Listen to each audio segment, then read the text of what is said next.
Mulailah hidup Roy Suryo CS, kawan-kawannya itu tak tenang. Makan pun tak enak. Lagi-lagi bertingkah. Apakah sudah dijadikan profesi nih?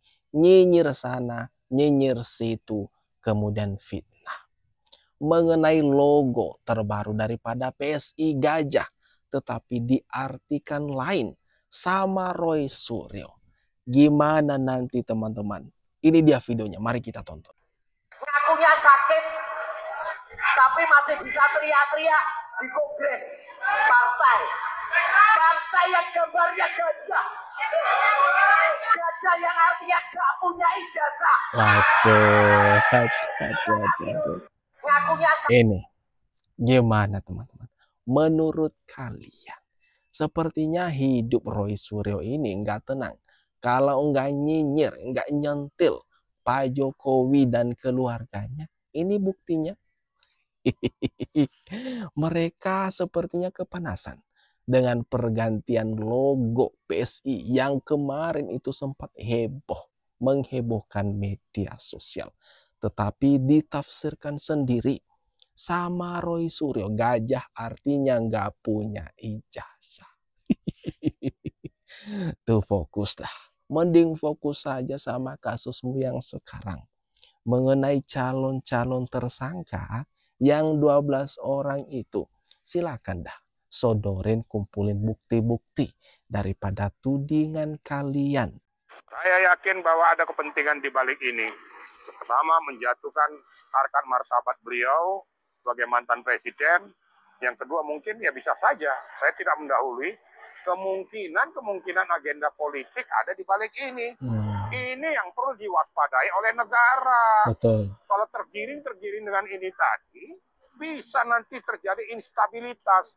Jangan bilang atas nama rakyat yang mana. Ingat, NKRI, jangan pecah belah. Setuju. Saya sangat setuju dengan pernyataan tegas Bapak ini. Negara seharusnya sudah waspada, mengantisipasi kalau bisa turun tangan mengenai kegaduhan yang terjadi ini. Dapat kita lihat kan, kalau beberapa waktu belakangan kelompok orang-orang ini terus bikin gaduh.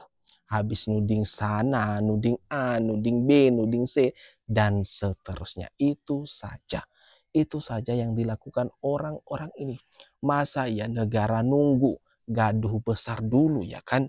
Yang memecah belah NKRI patut untuk dimusnahkan dari Republik Indonesia ini. Perasaan memang kelihatannya ada agenda besar politik di balik isu-isu ini, ijazah palsu, isu pemakzulan. Ini perasaan politik saya mengatakan ada agenda besar politik. Ini ya, ini kecurigaan Pak Jokowi dan wajib juga kita curiga sebenarnya. Kok bisa ya? Awet terus masalah ini, isu ini.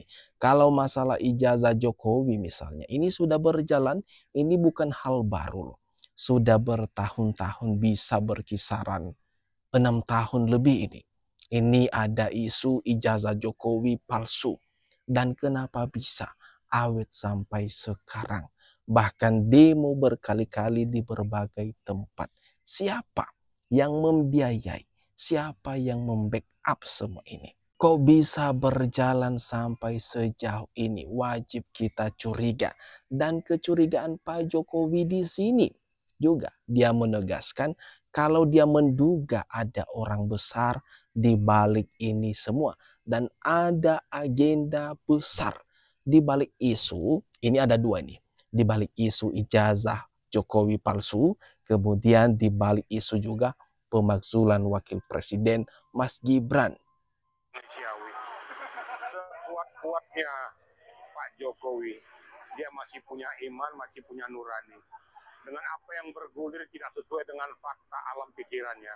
Wajar kalau dia sakit hati kepikiran. Dan kalau dikatakan oleh beliau kan sudah memimpin negara ya. Pasti tahulah ini bau politiknya kental atau tidak, dia pasti lebih tahulah ya. Betul.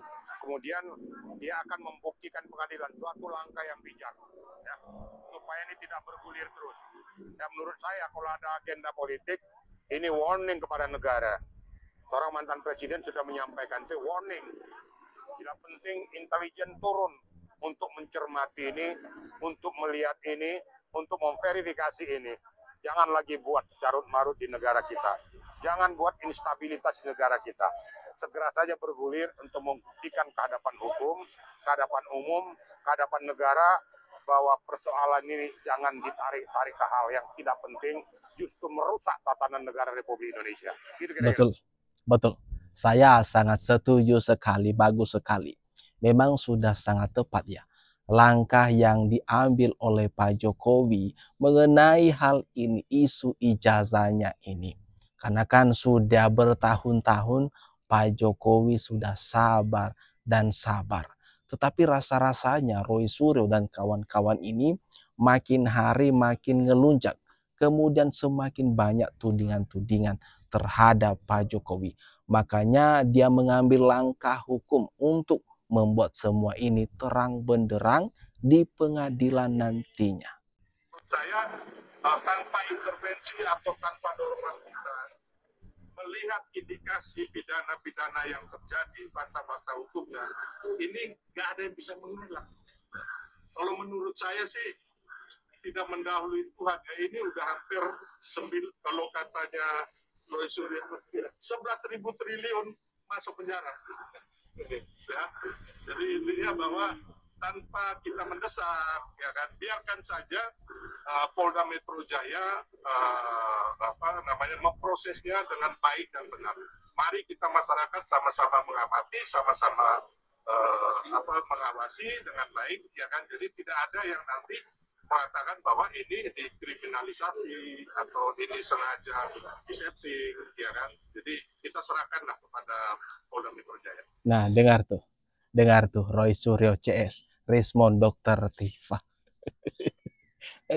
Gimana nggak ketar-ketir tuh mereka? Gimana nggak makin cemas? Lagian ditakut-takuti sama Sylvester Matutina ini. Ya iya, nggak usah juga kan playing victim atau mengaku didiskriminalisasi. Kemudian ini ada upaya pembungkaman. Enggak, silakan ikuti arusnya. Silakan ikuti proses hukum yang ada. Dan serahkan bukti-bukti yang kalian miliki. Seperti yang kalian klaim selama ini. Kalau memiliki bukti yang segudang mengenai ijazah Pak Jokowi yang kalian klaim sebagai ijazah palsu, ya sudah sodorin nanti di pengadilan. Kemudian kalian kan penasaran sekali, gimana sih wujudnya ijazah Pak Jokowi itu, gimana bentuk fisiknya. Nanti tunggu, nanti akan diperlihatkan di pengadilan. Sabar kalian. Gajah adalah simbol kekuatan, kecerdasan, keteguhan, dan solidaritas. Pinter. Gajah yang gak punya ijazah. Goblok, dan goblok.